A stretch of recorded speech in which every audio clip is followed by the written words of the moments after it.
I like your enthusiasm, but I think you can be a little bit louder for our birds. Let's try that again. How's everyone doing so far? That's what I want to hear. Well, first off, I'd like to thank you all for making our presentation a part of your visit here today. Now, we are going to highlight some birds for you that are both common and a little bit more exotic. But just because an animal is common doesn't mean it's any less exciting, right? So here we have some of our hens and our ducks. Now, did you know that there are actually more chickens on the planet than there are people? Pretty exciting if you ask me. They contribute to the poultry industry, which is a multi-billion-dollar industry, and it's feeding families across the globe. But they have done a fantastic job kicking off our presentation for us today. Let's hear it for these birds.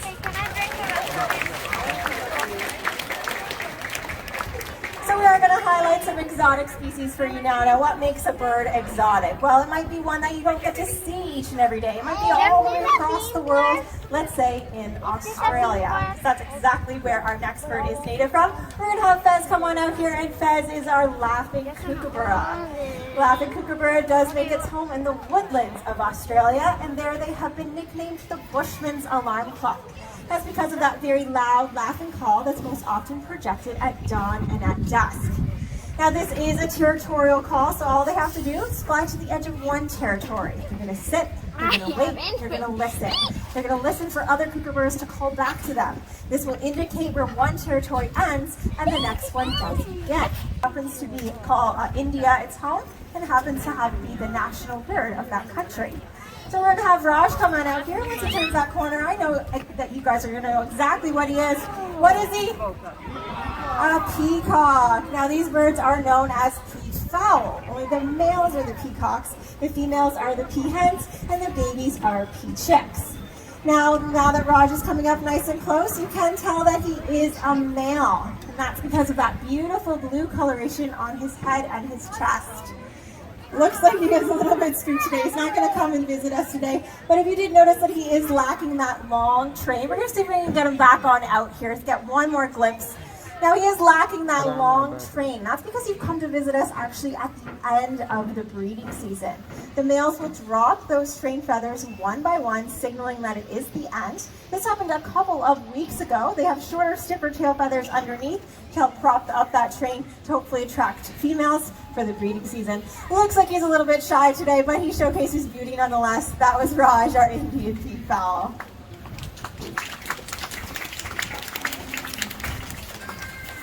Now, before we bring out our next bird, I do have to make a little bit of a mess because unfortunately for him, he gets a pretty bad rap for being dirty bird.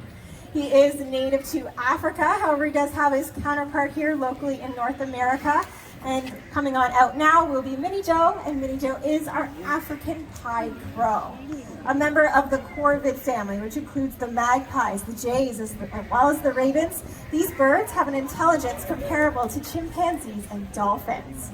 But like I mentioned, they do have a very bad reputation of being dirty, and that's because they're most often seen perched along the roadsides, feeding on our garbage and roadkill. But by doing so, it's actually doing quite the favor to you and I, as well as the environment, by helping to stop the spread of harmful germs and bacteria. Now, Crow Joe always has one final message for everyone, and that, of course, is to reduce, reuse, and recycle. I think he's done a great job cleaning up for us today. Off goes Crow Joe, our African pied crow. Most birds based on their environment. Some birds we do recognize as being the mascot to our favorite sports team, or maybe even breakfast cereal. Now that's the case with our next bird, so flying in from the side in just a moment, pausing for some dramatic effect. I'm sure you guys are going to recognize this bird. Coming on out, we have a toucan. That's right. More specifically, Papaya here is a chestnut mandible, or otherwise known as a Swainson's toucan.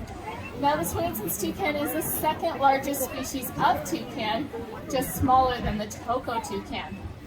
Definitely the most striking feature about the toucan, though, is of course that beautiful beak.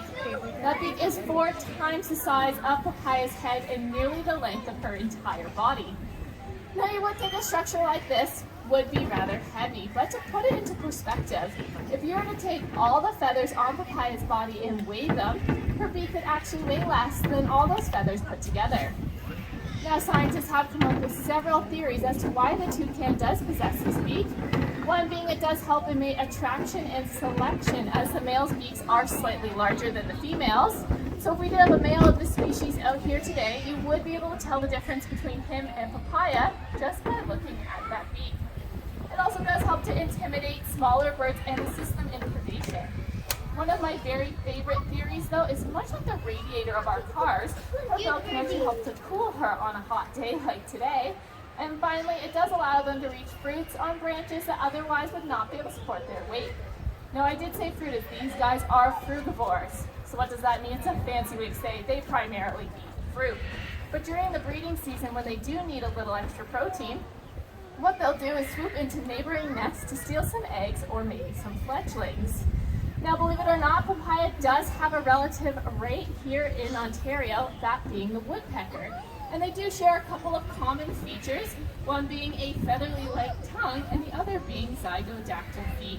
But I do believe papaya's done an excellent job showing off some flights for us today. Let's have a big round of applause for papaya.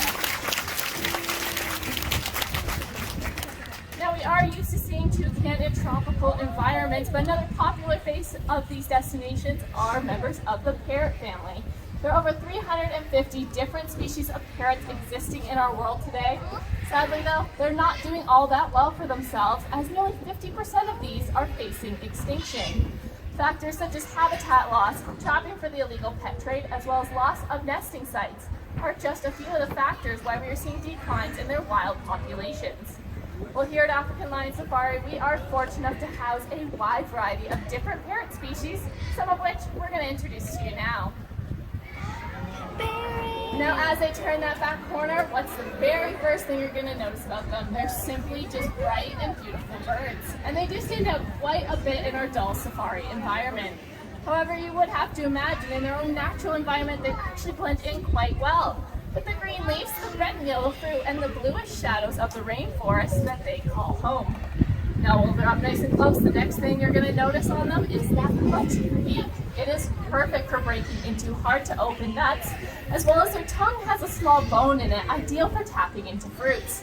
You're able to use this beak for one more reason, and that's as a third foot, making them more acrobatic by nature.